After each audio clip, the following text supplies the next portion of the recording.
Hindi, wow. Kunin natin tong call na to guys. Sigurado kailangan natin yung call na yun guys. So, alright guys, ayos na siguro to. So pupunta naman tayo sa isang pagkuhanan ng stone dito. Siguro ang kukunin muna natin ay yung coal. Ito kunin natin to para hindi tayo magutom. Kunin natin lahat yan syempre. Walang matitira dyan. Ay magtitira tayo kahit kunti lang siguro para alam nyo na. Oo, dinala ko po. Alright guys, so kukunin natin to mga to para meron tayong kung may matira, tatanim natin pero kakainin natin to kaya natin kinuha guys. So ang purpose ko ngayon ay siguro manira muna sa mga kaiba, magmimina pa tayo ng coal guys, yung coal kailangan natin yun. Hindi, wow. Para meron tayong magagamit, halimbawa ng torch, ganyan. So magtitingin tayo sa kuweba.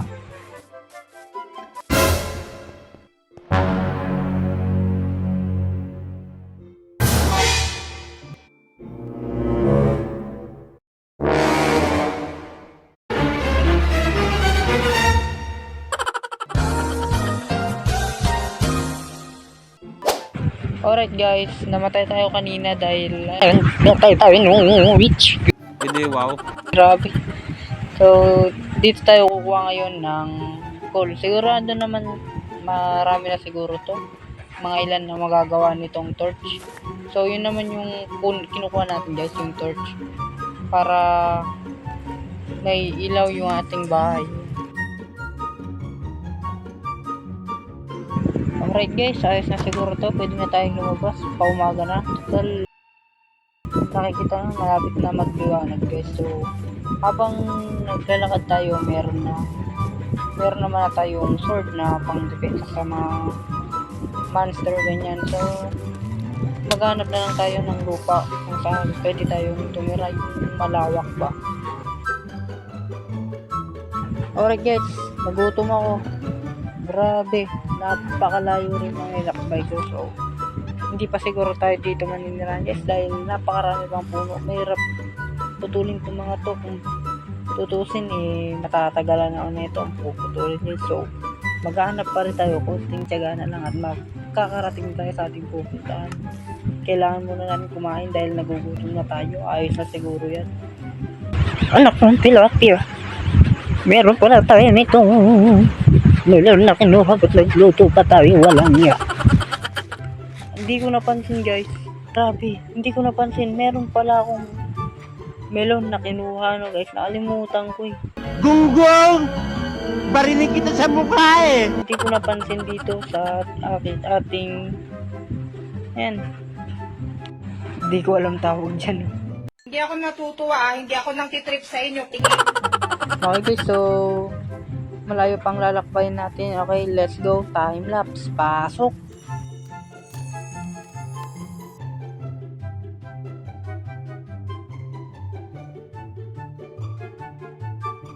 Alright guys, dito na tayo nagagawa ng bahay. Yung maliit lang guys dahil hindi naman tayo magaling gumawa ng bahay. So, magputol na tayo ng puno. Let's go.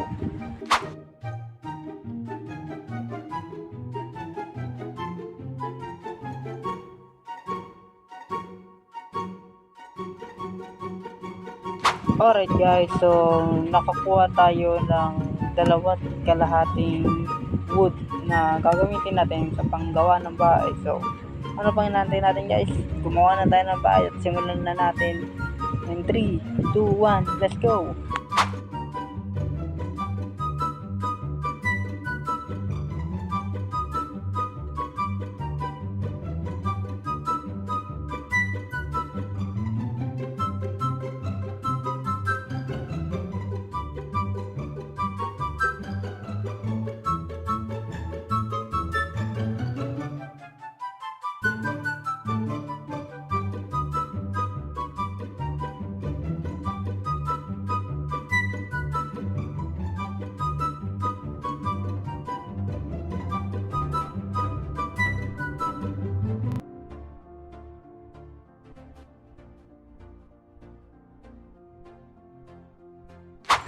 Alright guys, so siguro dito guys, lalagyan ko na lang ng glass kaya papalitan ko siguro.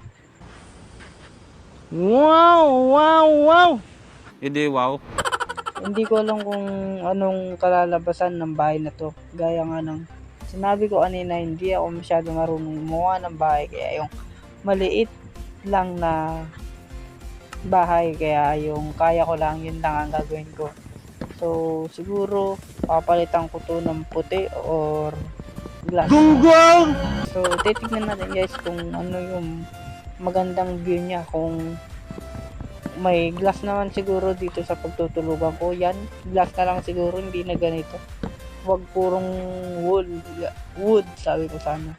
Hindi wow. Okay guys, tapusin lang natin nito. Pagkatapos nito, bababa tayo at hukayin na natin yung mga lupa. Kailangan natin palitan ng, kumbaga yung floor niya guys, papalitan natin ng wood yung floor niya. So ganitong wood din ang kailangan natin ilagay dun sa floor niya para kumanda ba. Alright guys, so papalitan na natin tong side natin. Teka, lagay lang muna natin tong lutuan natin dito.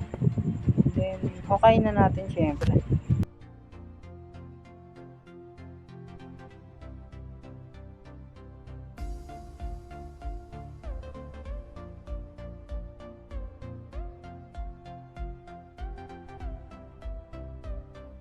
Alright guys, may naisip akong gawin dito sa bahay na ginawa ko. Total, lalagyan natin ng pinaka design, lalagyan lang natin ng mindset guys.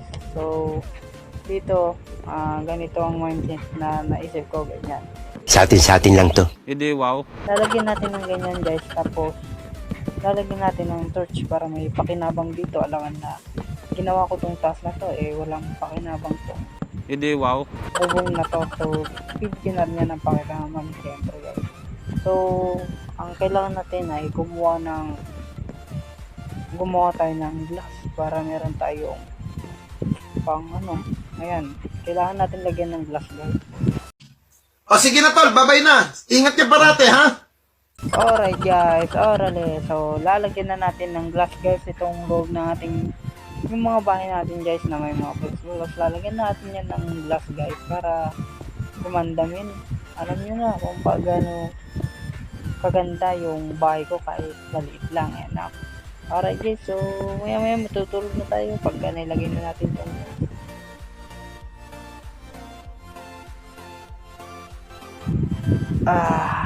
payapang umaga na pag-gising guys. Napakasarap ng tulog ko. Grabe. Di totoo yan. Bola lang yan.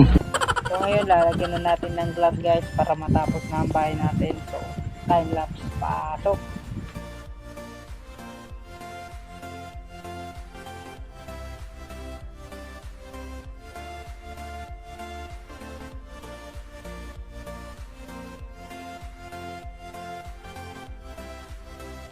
Alright guys, so natapos na natin ang ating bahay. So magkakrap na lang tayo ng shovel at ayusin natin dito sa ating harapan ng ating bahay. Kumbaga sa tapat ng ating napakaiwagang pintuan syempre.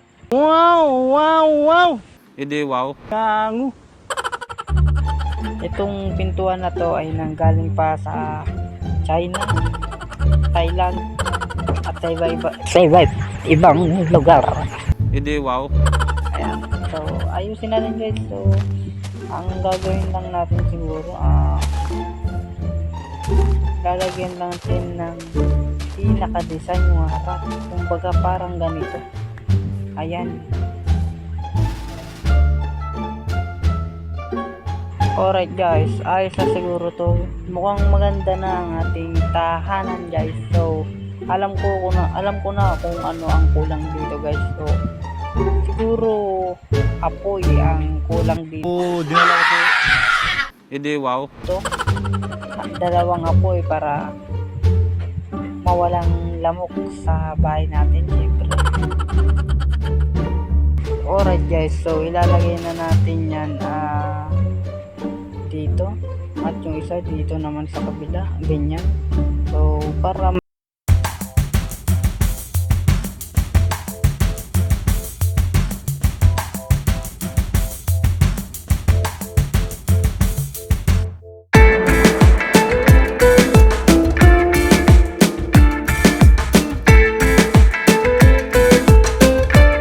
Follow nyo ako, ha.